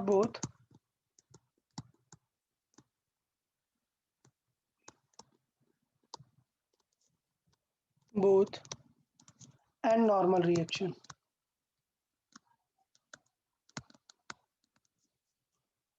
चलो बताओ, दोनों को क्या एक्सेलरेशन फील होने वाला है, चेक करें। पहले A1 को कर लेते हैं, इसे मान लेते हैं ये क्या है 1 और ये क्या है 2। बताओ A1 का एक्सेलरेशन क्या होगा, नीचे कैसे जा रहा होगा, ये जी साइन थीटा से, और ऊपर अपोज क्या हो रहा होगा, म्यू कॉस। फ्रिक्शन का अपोज हो रहा होगा। तो mu M G cos theta का अपोज हो रहा होगा, बट मैंने बताया कि एम तो कैंसिल आउट हो जाने वाला है, क्योंकि हम क्या डिस्कस कर रहे हैं, एक्सेलरेशन। तो क्या आएगा, mu G cos theta. cos theta। अभी समझाया था यार, अभी समझाया था कि अगर इसका म्यू कम है, मतलब A1 क्या आने वाला है, ज्यादा आने वाला है। तो मैं यहाँ पर अब मैं क्या ही डिटेल पूरा लिखूं, ऑलरेडी कई बार बता दिया हूँ कि थोड़ा सा स्मार्टली सॉल्व करना रहता है फ्रिक्शन को। G sine theta minus mu two G cos theta. ठीक, अभी वैल्यूज रख के जल्दी से निकाल देते हैं। देखें A1 कितना होगा, जी साइन थीटा कितना होगा, यहाँ के लिए साइन थीटा कितना है 3/5, 3/5। मतलब क्या आएगा G sine theta 6, minus mu one कितना है 0.2 इंटू जी कॉस थीटा कितना होगा 8। A2 देख लेते हैं, जी साइन थीटा कितना है 6, माइनस म्यू टू कितना है 0.3 इंटू जी कॉस थीटा कितना है 8। तो कितनी वैल्यू आई देखें 1.6, तो ये आ गई 5.4। क्लियर? अच्छा, A2 कितना होगा देखें, सर 4.4 ना? या 4.4। ओके, अभी यहाँ पे देखें 2.4, सो 3.6। तो देखो साफ दिख रहा है, क्लियर दिख रहा है that because A2 is greater than A1, so A1। हाँ, तो इसका मतलब क्या है कि A2 वाला फास्ट है, so one will sir A1 greater than A2। A1 greater than A2। या A1 greater than A2, so one will move fast. और अगर वन मतलब आगे वाला ब्लॉक बेटा नीचे चला आया, फास्ट चला आया, तो कांटेक्ट लूज हो जाएगा ना। So one will move fast means they lose contact. समझ आया सबको? तो क्या नॉर्मल रिएक्शन सॉल्व करने की जरूरत रहेगी क्या क्वेश्चन में? No sir. नो आंसर क्या सर। आएगा, 0। 0। 0। कोई डाउट किसी को इसमें, ये क्वेश्चन समझ आया? चले एक और क्वेश्चन दे देते हैं, फिर ट्राई करें।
चलें तो देख लेते हैं यार। सबसे पहली बात कि नीचे वाला क्या चल रहा है, फ्रिक्शन ज्यादा है ना नीचे वाले में, friction in 1 is more than friction in 2, so इसका मतलब क्या होगा, 1 इज स्लोअर देन 2। ये समझ आया सबको? तो अगर 1 वाला स्लो है मतलब 2 वाला उसको पुश करके आगे जा रहा होगा ना, तो इसका मतलब क्या होगा, दे विल मूव टुगेदर। समझ आया?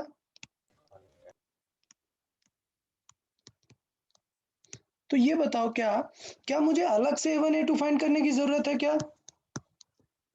नहीं है भाई, क्योंकि ये आंसर होंगे ही नहीं A1 A2 के, क्योंकि दोनों कैसे जाने वाले हैं, अब साथ में जाएंगे ना। देखो यहाँ पर हमने बताया कि अगर ऐसा हो गया तो they will move with a combined acceleration, तो हम अपना टाइम क्यों वेस्ट करेंगे A1 और A2 फाइंड करके। समझ आया क्या आप लोग को?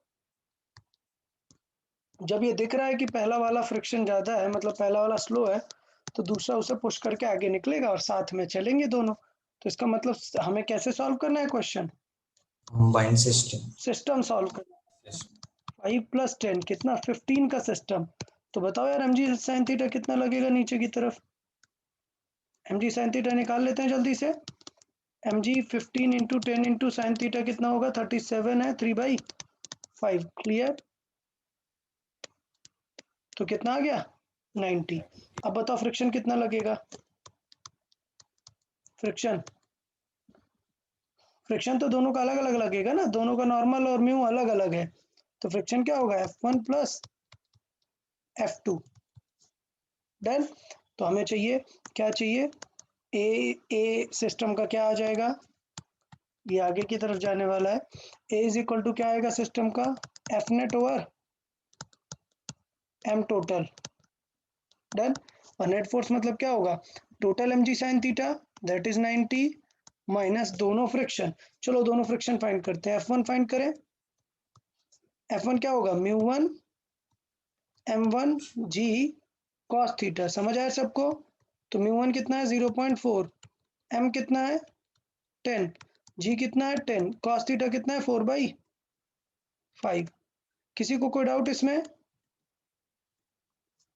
समझ गया? फ्रिक्शन ऑन 1 हम निकाल रहे हैं, तो 0.4 है उसका फ्रिक्शन कोफिशिएंट 4.8। और मास 10 और ये सारी चीजों के अकॉर्डिंग हमने निकाल दिया यहाँ पर।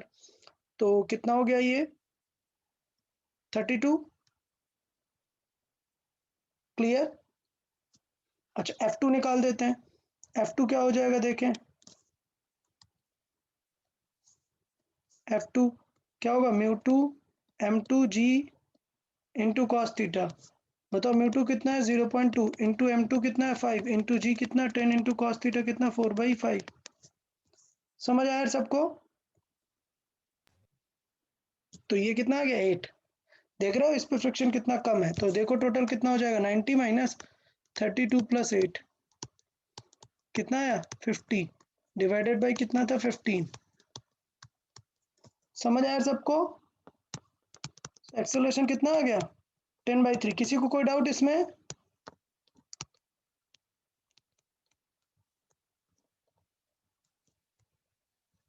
बताए एक्सेलरेशन में किसी को कोई डाउट? ओके बताओ गलती कहाँ की है, काफी लोगों ने गलती किया हुआ है, कोई एक एक्सप्लेन करे कि गलत कहाँ हो गया यार आप लोग से। सर सेपरेट निकाला। अच्छा ये अलग अलग फ्रिक्शन नहीं निकाला दोनों का, तो वो करना चाहिए था ना, दोनों का म्यू अलग दिया था, तो फ्रिक्शन तो दोनों का अलग अलग निकालना ही पड़ेगा। और कुछ लोगों ने तो यही वाला A1 A2 आंसर कर दिया। भाई ये A1 A2 क्यों आंसर करेंगे यार, जब समझाया ना कि पीछे वाला अगर स्लो चल रहा है तो वो उसको पुश करने लगेगा ना आगे वाले को, सॉरी पीछे वाला फास्ट चल रहा है तो आगे वाले को पुश करेगा, तो इसका मतलब आगे वाले को भी तो कुछ एफर्ट मिलने वाला है ना वहां पर। अच्छा नॉर्मल कैसे बनाते हैं, इन दोनों के बीच का नॉर्मल तो याद है ना, एफबीटी बना देनी है सिर्फ। कैसे एफबीटी बनाएंगे, 5 kg की अलग और 10 kg की अलग एफबीटी। दोनों नॉर्मल क्या करता है, पुश करता है हमेशा, तो इस तरीके से पुश कर रहा होगा, एक फ्रिक्शन पीछे लग रहा होगा और एक mg sin थीटा आगे लग रहा होगा।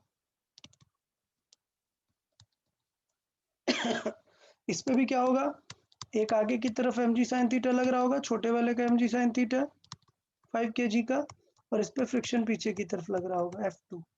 और काम की बात क्या है कि ये दोनों अभी भी कहाँ जा रहे हैं, आगे की तरफ जा रहे हैं। तो किसी एक पे सॉल्व कर देते हैं। किसके लिए सॉल्व कर दें, लेट्स से फॉर 10 kg के लिए सॉल्व कर देते हैं। तो बताओ F net is equal to क्या हो जाएगा, एम ए। चलो एफ नेट में देखे कौन कौन है। एफ नेट में इसका mg sin थीटा ये आगे ले जा रहा है, और कौन पुश कर रहा है, नॉर्मल पुश कर रहा है, और अपोज कौन कर रहा है, फ्रिक्शन कर रहा है, इज इक्वल टू क्या मिलेगा इसे, m इंटू ए। बताएं किसी को कोई डाउट इसमें, रख देते हैं 10 इंटू 10 इंटू साइन 37 कितना हो जाएगा 3/5 प्लस n माइनस फ्रिक्शन कितना हो जाएगा इसका, आप कैलकुलेट कर चुके हैं ऑलरेडी 32, m कितना है 10 इंटू ए कितना है 10/3, तो n इज इक्वल टू कितना आ जाएगा, 5 से कैंसिल आउट हो जाएगा 60 माइनस 32 कितना होगा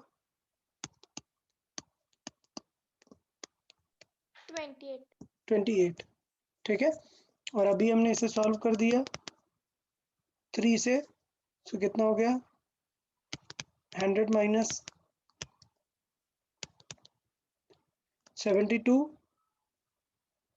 16/3 या 5.33 तो सॉल्व किया कितना आंसर आ रहा है 5.3 5.3। इतना न्यूटन जो है नॉर्मल रिएक्शन उन पे लगेगा। तो देख रहे हैं थोड़ा सा क्वेश्चन लेंदी हो रहा है, बट आप सोचो कि अगर आप थोड़ा सा कैलकुलेशन अपना फास्ट कर दो तो काम बन जाएगा। तो कैलकुलेशन फास्ट तो करना पड़ेगा तभी काम बनेगा यार। अगर आप कैलकुलेशन फास्ट नहीं करेंगे तो फिर टेंशन में आ जाओगे। ठीक है, तो क्वेश्चन समझ आया क्या है, 2 ब्लॉक प्रॉब्लम सबको समझ आया।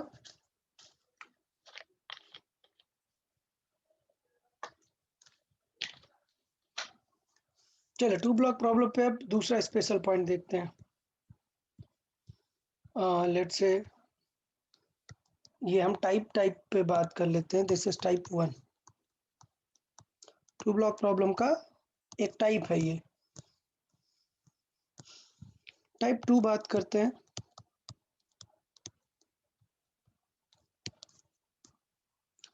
सपोज एक ऐसा प्लेटफॉर्म टाइप रखा हुआ है,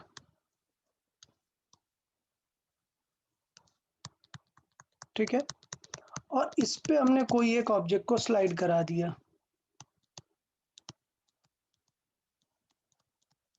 क्या करा दी हमने, कुछ स्पीड दे दी u।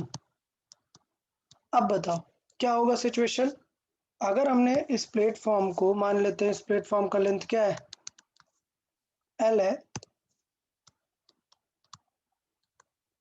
तो ब्लॉक ओवर प्लेटफॉर्म का कॉन्सेप्ट है ये, क्या, block thrown over a platform. Okay, block thrown on a platform. ठीक है, अच्छा, तो क्वेश्चन ये है कि आप थोड़ा सा फील करके देखो, अगर आपने ब्लॉक को थ्रो किया और ऑल सरफेसेस आर रफ, क्योंकि हम फ्रिक्शन पढ़ना चाह रहे हैं, तो हमें पता है अगर ऑल सरफेसेस आर रफ, तो अगर मैं ब्लॉक को देखूं तो नीचे वाला जो प्लेटफॉर्म है उसे क्या लगेगा, ब्लॉक आगे जा रहा है तो वो फ्रिक्शन कहाँ लगा देगा, आगे की तरफ। क्यों, आगे जा रहा है तो वो फ्रिक्शन कहाँ लगाएगा, पीछे पीछे की तरफ। बैकवर्ड डायरेक्शन में। अब ड्यू टू दिस प्रॉब्लम अगर इस प्लेटफॉर्म ने फ्रिक्शन लगाया पीछे की तरफ, किस पे, ब्लॉक पे, तो इस प्लेटफॉर्म पे फ्रिक्शन कहाँ लगने लगेगा, फॉरवर्ड लगने लगेगा। तो इस प्लेटफॉर्म को ये फ्रिक्शन क्या करेगा, फॉरवर्ड लगाएगा। अच्छा, तो इसका मतलब ये ग्राउंड को क्या लगेगा कि यार ये बॉक्स भी थोड़ा सा चलने लग गया। आप किसी चीज के ऊपर ऐसे बॉक्स को स्लाइड कराओगे तो उसका फ्रिक्शन से रिटायर्ड तो होगा, बट ये बॉक्स चलने लगेगा ना, सॉरी प्लेटफॉर्म क्या लगेगा, चलने लगेगा। तो लेट्स से ये मैं नेम दे देता हूँ, ये प्लेटफॉर्म है और ये हमारा ब्लॉक है। तो अभी सोचो कि अगर प्लेटफॉर्म चलने लगा तो ग्राउंड को क्या लगेगा कि ये कहाँ जा रहा है, आगे, तो ग्राउंड इस पे फ्रिक्शन कहाँ लगा देगा, बैकवर्ड। बैकवर्ड, तो इस पे एक और फ्रिक्शन लग जाएगा बैकवर्ड F2, और ये ग्राउंड पे लगाएगा आगे की तरफ। ग्राउंड से तो हमें कुछ क्वेश्चन सॉल्व नहीं करना, तो इसका मतलब प्लेटफॉर्म को दो फ्रिक्शन फील होने वाले हैं। अगर प्लेटफॉर्म का F2 ज्यादा है F1 से तो क्या प्लेटफॉर्म आगे चलेगा क्या? No sir. नहीं चलेगा। तब तो क्वेश्चन इजी बन जाएगा, तब तो क्वेश्चन इजी बन जाएगा ना, तब तो कोई टेंशन ही नहीं है। प्लेटफॉर्म को अगर चलना ही नहीं है तो फिर कौन चलेगा, सिर्फ ब्लॉक, और हमें क्या निकाल लेना पड़ेगा, रिटार्डेशन। तो मतलब कितना सिंपल बन गया, कितना सिंपल क्वेश्चन बन गया। नंबर 1, टाइप नंबर 1 टाइप में, if F2 is greater than F1, तो इसका मतलब क्या है, F2 की max value, not exactly F2, आई से F2 की मैक्स वैल्यू अगर एक्सीड कर गई किसको, F1 की मैक्स वैल्यू को, इसका मतलब क्या है, platform will not move.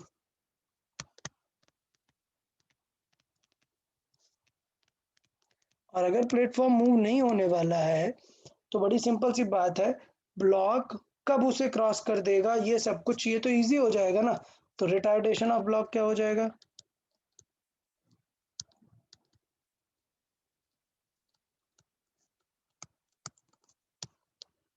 Retardation of block क्या हो जाएगा, ब्लॉक पर सिर्फ कितना पीछे का अपोजिट फोर्स लग रहा है, F1, ठीक है। तो इसका रिटार्डेशन क्या हो जाएगा, A is equal to F1 by M, और I should say μ1 G by, मतलब μ1 बाई G। μ1 μ2 क्या है, ये सरफेसेस के रिफ्रैक्टिव इंडेक्स है, सॉरी फ्रिक्शन कोफिशिएंट है। सो ये हो गया μ1, और लेट्स से इस सरफेस का फ्रिक्शन कोफिशिएंट है μ2। कोई डाउट किसी को इसमें? तो क्वेश्चन समझ आया? अगर आपको एक्सेलरेशन पता चल गया तो पूरी काइनेमेटिक्स लगा दोगे ना, कितनी डिस्टेंस में रुक जाएगा, तो डिस्टेंस फॉर स्टॉप,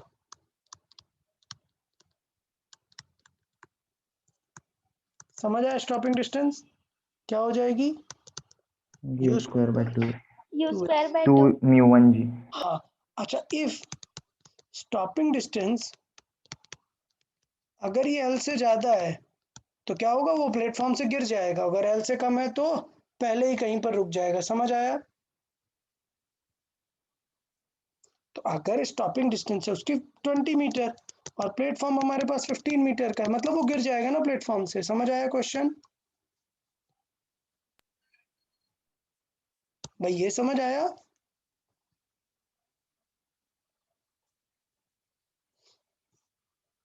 यार बताएं, ये समझ आया कि नहीं? अगर स्टॉपिंग डिस्टेंस लेंथ से ज्यादा है सो ब्लॉक विल फॉल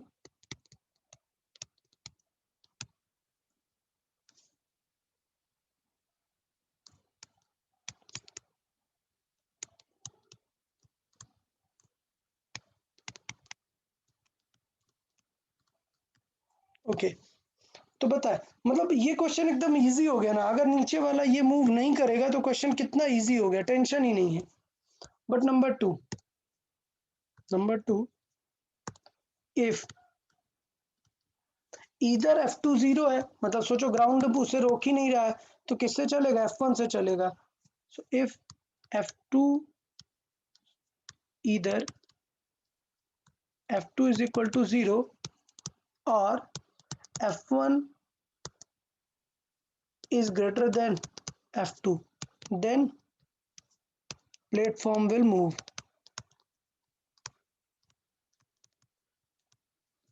अच्छा, किस एक्सेलरेशन से मूव करेगा,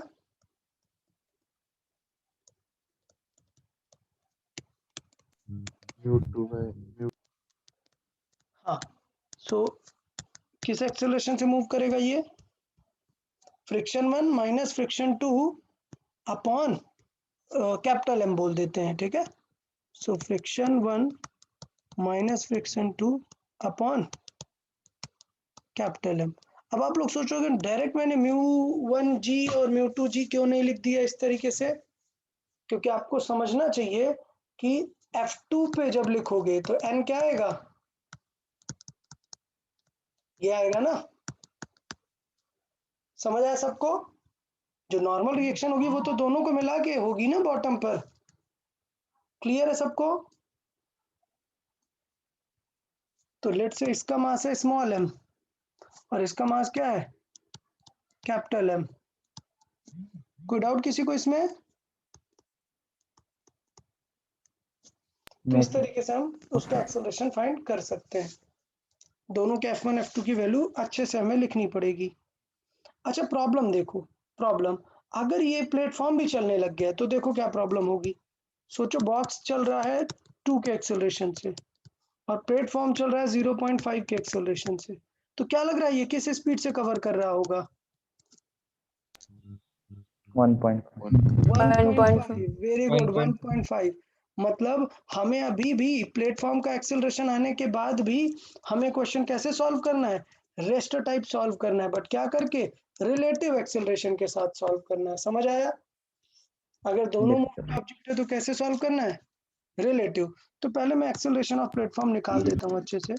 F1 कितना हो जाएगा, बस वो तो छोटे वाले मास के वजह से होगा, तो F1 होगा μ1 mg माइनस F2 जो होगा वो दोनों के वजह से होगा, तो μ2 तो होगा बट क्या होगा, m1 plus m plus capital M into G. समझ आया सबको F2? और ये अपना टोटल M तो रहेगा ही। बता किसी को कोई डाउट एक्सेलरेशन ऑफ प्लेटफॉर्म निकालने में? अच्छा एक्सेलरेशन क्या, रिटार्डेशन हो रहा है सर नीचे भी m प्लस m आएगा ना? नहीं, ये प्लेटफॉर्म का एक्सेलरेशन निकाल रहे हैं ना। हाँ। Net force on platform over mass of platform, ये होगा ना नेट। यस इसका एक्सेलरेशन निकाल रहे हैं हम सिर्फ। तो अगर मैं सिर्फ इसका एक्सेलरेशन निकाल रहा हूँ तो सिर्फ इसी का मास देखूंगा और देखूंगा कि फोर्सेस कितना लग रहा है, तो इधर F1 लग रहा है और इधर F2 लग रहा है। ये सेटअप है। अच्छा उसके बाद बात करें क्या कि ब्लॉक कितना फास्ट रिटायर्ड हो रहा है। सो रिटायर्डेशन ऑफ ब्लॉक,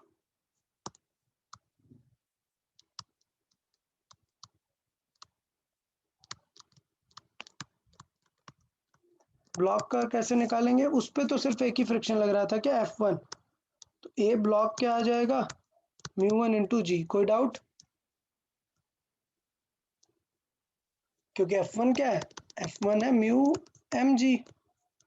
तो इसका मतलब अगर मुझे इसी पे चाहिए कितना रिटायर्ड हो रहा है तो कितना हो जाएगा, F1 ओवर इसी का मास यूज करेंगे ना। सो क्या बचता है, म्यू इंटू जी। तो इस चीज पे थोड़ा सा केयरफुल रहना है आपको।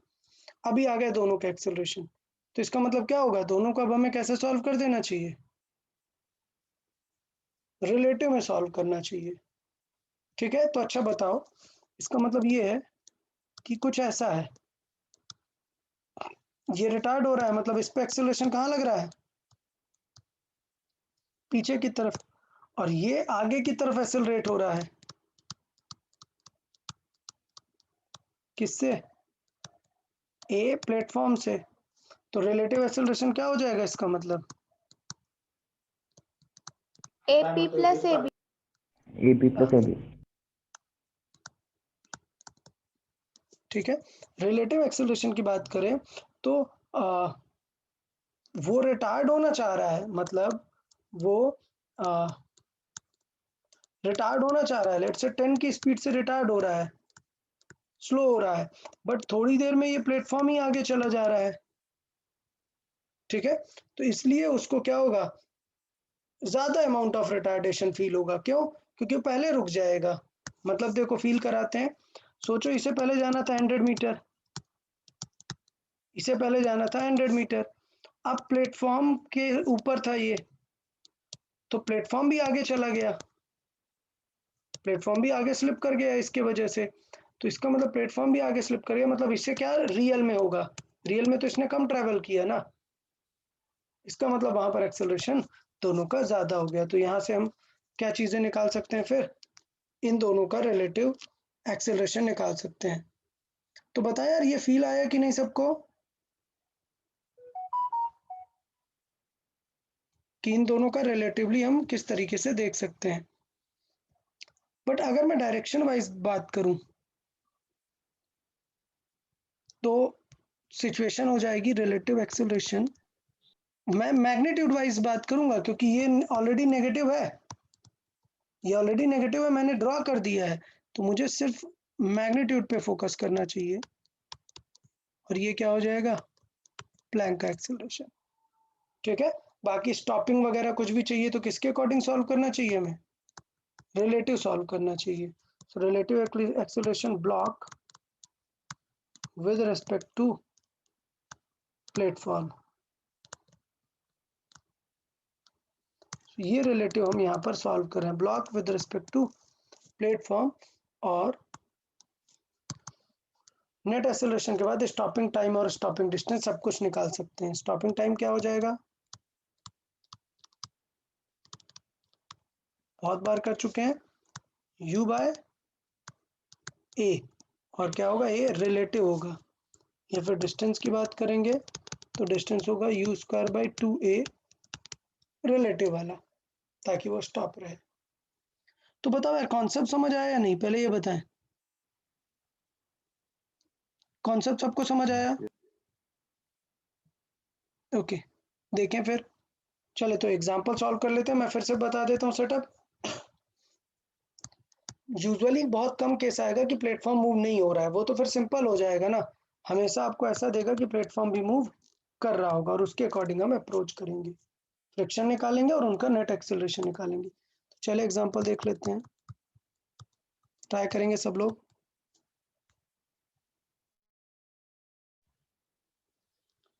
तो लेट से कुछ एग्जांपल ले लेते हैं, सबके मासेस वगैरह देते हैं। से ये 4 kg के ऊपर एक हमने ब्लॉक थ्रो किया हुआ है, लेट से इस ब्लॉक को थ्रो किया हुआ है, ये 2 kg मान लेते हैं, और इनिशियली कुछ स्पीड दी है हमने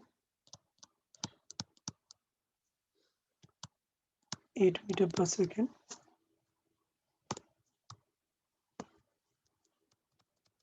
ये क्वेश्चन हो गया, और मान लेते हैं इसकी लेंथ है कुछ 8 मीटर। तो अब हमें फाइंड करना है, फाइंड टाइम टू स्टॉप।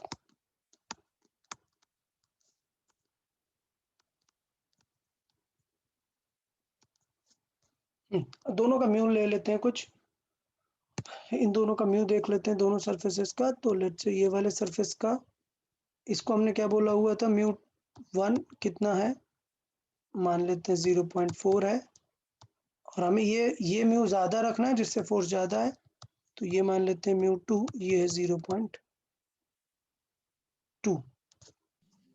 तो सारा कुछ डेटा पता चल गया, अब हमें बताना है कि कब रुकेगा। तो इसका मतलब हमें क्या निकालना है, क्या समझाया, ब्लॉक का हमें सबका रिटार्डेशन निकालना है। ठीक है, तो बताते हैं ब्लॉक के लिए क्या होगा, रिटार्डेशन ऑफ ब्लॉक,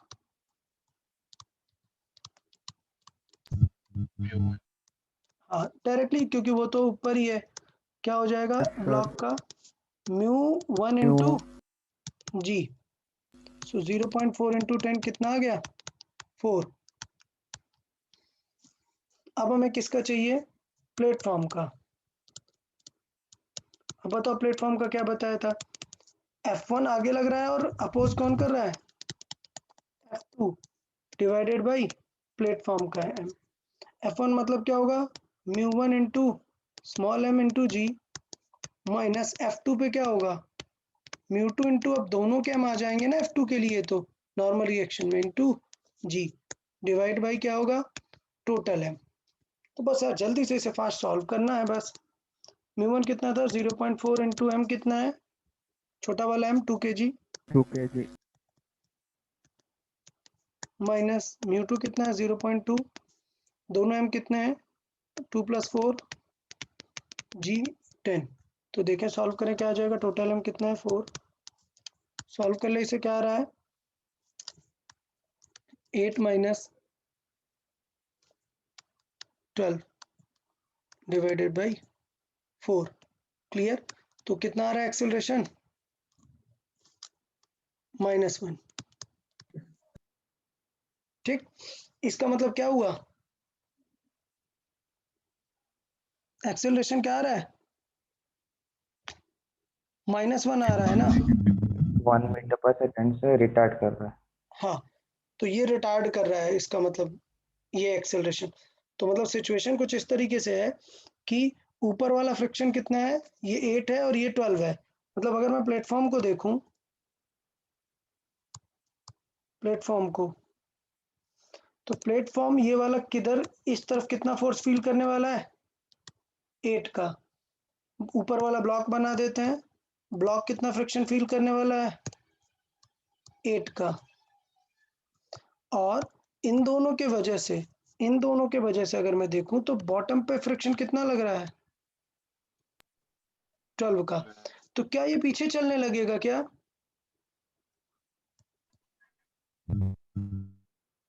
अरे बताओ भाई, प्लेटफॉर्म पीछे चलने लगेगा क्या? नहीं चलेगा। तो इसलिए मैंने ये बताया था कि F1 F2 पहले से चेक करके रख लो, 1 मत आंसर कर देना, सिस्टम पीछे थोड़े ना चलने लग जाएगा। कोई बताओ यार, पक्का तुम लोग को ऐसा नहीं लग रहा कि ये प्लेटफॉर्म पीछे चलेगा? ऐसा लग रहा है क्या? ये फ्रिक्शन 8 से लगाएगा, ये आगे 8 से लगाएगा, और ये प्लेटफॉर्म पे लगा सकता है 12 से। तो इसका मतलब क्या होगा? This is actually F max. Move नहीं F करेगा प्लेटफॉर्म। रिक्वायर्ड कितना हो गया? 8। only 8। So क्या platform will move? No, platform will not move.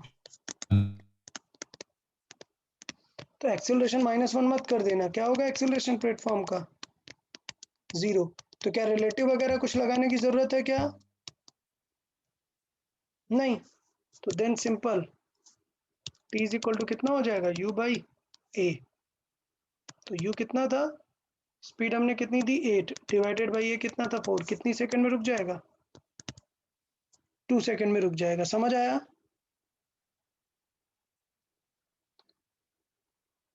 किसी को कोई डाउट इसमें? ओके, तो ये था केस नंबर 1 पर। अब मैं जानबूझ के इसकी वैल्यू को चेंज करना चाहता हूँ।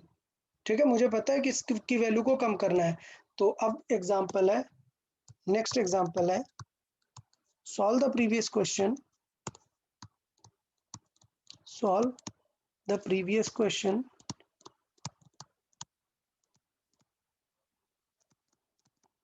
विद μ2 इज इक्वल टू कितना? How much? 0.1। समझ आया? तो अगर μ2 0.1 होगा तो अब चीजें बदल जाएंगी ना। F1 कितना रह रहा है? F1 तो रह रहा है μ1 इंटू mg। कितना आया था सॉल्व करने पे? 8 न्यूटन। और F2 कितना आ रहा था? μ2 into m plus m into G. और अगर अभी सॉल्व कर देंगे m प्लस m तो कितना आ जाएगा सॉल्व करके? 6। समझ आया? तो ब्लॉक का एक्सेलरेशन कितना हो जाएगा? ये ब्लॉक हो जाएगा F1 divided by small m। और प्लेटफॉर्म का एक्सेलरेशन कितना हो जाएगा? F1 minus F2 divided by capital M। मतलब 8 माइनस 6 डिवाइडेड बाई 4। मतलब कितना आएगा? 0.5। समझ आया या नहीं? सब लोग बताएं यार। और यहाँ पर कितना हो जाएगा? 8/2 मतलब कितना? 4। बताओ, क्वेश्चन समझ आया कि नहीं? ये सेकंड सिनेरियो पक्का सबको अच्छे से समझ आ गया कि पहले केस में जरूरत ही नहीं थी, प्लेटफॉर्म मूव ही नहीं कर रहा था, लेकिन सेकंड केस में अब डोमिनेट कर रहा है। नीचे वाला फोर्स क्या हो गया है? कम हो गया है, तो ऊपर वाला फ्रिक्शन उसे मूव करा के ले जाएगा। अच्छा, अब आप लोग को ये डाउट नहीं लग रहा कि सर नीचे वाला फ्रिक्शन अगर 6 है तो ऊपर वाला फिर 8 क्यों हो रहा है? ऊपर वाला 6 क्यों नहीं लग रहा? कोई बताए व्हाट इज द रीजन?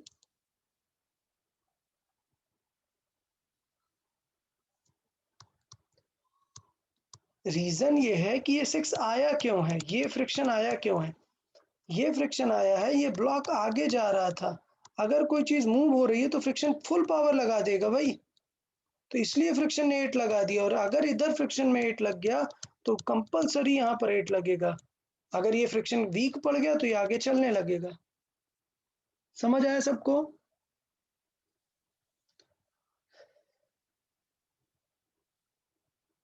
बताया यार? ओके। अच्छा, अब एक प्रॉब्लम है यार, एक प्रॉब्लम सोचो, ये 10 की स्पीड से जा रहा है, ये लेट से ये a इज इक्वल टू जा रहा है, सॉरी इस पे रिटायर्ड हो रहा है किससे, 4 से, इस पे पीछे की तरफ एक्सेलरेशन लग रहा है 4 से, रिटायर्ड हो रहा है। बट फीलिंग देखें आप कि अगर ये प्लेटफॉर्म आगे जा रहा है, ठीक, तो इसे ये फ्रिक्शन रोकने का ट्राई कर रहा है, मतलब ये डिस्टेंस जो है कवर करेगा। सोचो उतनी देर में अगर मैं प्लेटफॉर्म को भी आगे ले जाऊं तब क्या सिचुएशन होगी, पहले रुक जाएगा या बाद में रुकेगा?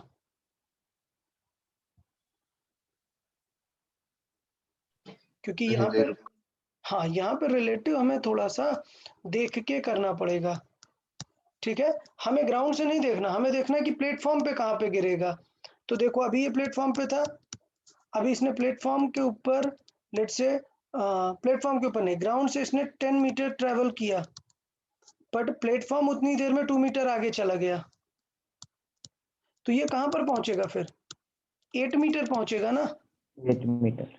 हाँ, तो इसका मतलब ये हुआ कि ये कितनी डिस्टेंस कवर करेगा खुद से, ग्राउंड से, और उतनी देर में प्लेटफॉर्म कितनी डिस्टेंस कवर करेगा, वो डिस्टेंस हमें माइनस करनी पड़ेगी ना। आपको ये फीलिंग समझ आ रही है या नहीं?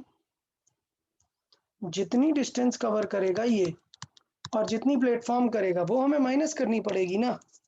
तो यहाँ पर जो रिलेटिव देखना है हमें, वो दोनों का काउंटर वाला पार्ट नहीं देखना है, कंपेयर वाला पार्ट देखना है। मतलब मैंने यहाँ पर जो ये डायरेक्ट रिलेटिव लिख दिया है, ये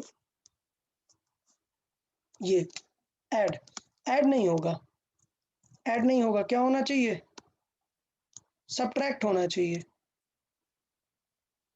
क्लियर? तो रीजन इसका क्या है, रीजन ये है कि अगर ये ग्राउंड के रेस्पेक्ट पे है ना, ये भी क्या है, ग्राउंड के रेस्पेक्ट में, ये भी क्या है, ग्राउंड के रेस्पेक्ट में, तो इसका मतलब ये कि अगर ये 10 से गया ग्राउंड से, लेकिन अगर ये प्लेटफॉर्म भी 2 से चला गया, तो ग्राउंड से देखने में तो लगेगा कि ये 10 गया, ये 2 गया, बट जब आप प्लेटफॉर्म में देखोगे तो इसने सिर्फ कितनी कवर की होगी, 8 मीटर। बेसिकली हमें ये सिंपल रिलेटिव नहीं चाहिए, हमें चाहिए block with respect to platform. हमें क्या चाहिए, block with respect to platform. तो ये वाला रिलेटिव ब्लॉक माइनस प्लेटफॉर्म करेंगे फिर हम, समझ आया? Relative acceleration of block with respect to platform मतलब ब्लॉक माइनस प्लेटफॉर्म करना पड़ेगा हमें, तो उसके अकॉर्डिंग हम वहां पर जज करेंगे। तो इसका मतलब क्या हो जाएगा यहाँ पर, relative acceleration of block with respect to platform। Situation क्या हो जाएगी रिलेटिव की, यहाँ पे आ जाएगा 4 माइनस 0.5, तो कितना होगा 3.5 से, इस एक्सेलरेशन से उसे, या 7/2 से देखे, इस वाले एक्सेलरेशन से उसे जितना डिस्टेंस कवर करनी होगी उतना वो कवर करेगा ऑन द प्लेन, ठीक है। ग्राउंड से अगर देखना है तो ग्राउंड से तो डायरेक्टली ये वाला यूज होगा, प्लेटफॉर्म कितना मूव करेगा, ये वाला मूव करेगा, और ये हम रिलेटिव से निकाल देंगे कि कितना डिस्टेंस और टाइम लगेगा। ओके, तो टाइम इज इक्वल टू कितना हो जाएगा, u बाई ए रिलेटिव, और डिस्टेंस की बात अगर होगी तो u square by a relative. देख लेंगे अगर ये डिस्टेंस किससे कम आ रही है, 8 मीटर से कम आ रही है, मतलब वो रुक जाएगा, अगर ज्यादा आ रही है तो मतलब वो गिर जाएगा। तो फिर स्टॉपिंग, ये टाइम नहीं निकालेंगे, अगर स्टॉप ही नहीं हुआ वो, तो फिर ये टाइम क्यों निकालेंगे, क्योंकि थोड़ी देर बाद अगर वो गिर गया इसके ऊपर से, तो क्या ये वाले एक्सेलरेशन काम करेंगे क्या, नो सर। नहीं करेंगे तो स्टॉपिंग डिस्टेंस निकालेंगे ही नहीं, सॉरी स्टॉपिंग टाइम निकालते ही नहीं है। पहले क्या चेक करेंगे? स्टॉपिंग डिस्टेंस, कि ये रुक गया या नहीं रुका। अगर नहीं रुका तो फिर बस इस लेंथ तक का टाइम निकाल देंगे कि इतनी डिस्टेंस में वो कितना टाइम कवर करने वाला है, स्टॉपिंग नहीं निकालेंगे फिर। चलो ठीक है, काफ़ी है आज के लिए। नेक्स्ट लेक्चर में 2 ब्लॉक पे अभी हम और डिफरेंट टाइप्स डिस्कस करेंगे, और नेक्स्ट लेक्चर में फ्रिक्शन कंप्लीट हो जाएगा, उसके बाद फिर हम प्रैक्टिस शीट डिस्कस करेंगे। सो आप लोग प्रैक्टिस शीट जल्दी से ही सॉल्व कर लें। सर 3 ब्लॉक प्रॉब्लम होते हैं? हाँ 3 ब्लॉक प्रॉब्लम भी होता है। सो 2 ब्लॉक के बाद 3 ब्लॉक करेंगे। Okay okay then, bye bye everyone. Bye sir, thank you. Bye sir. Bye bye. Bye sir.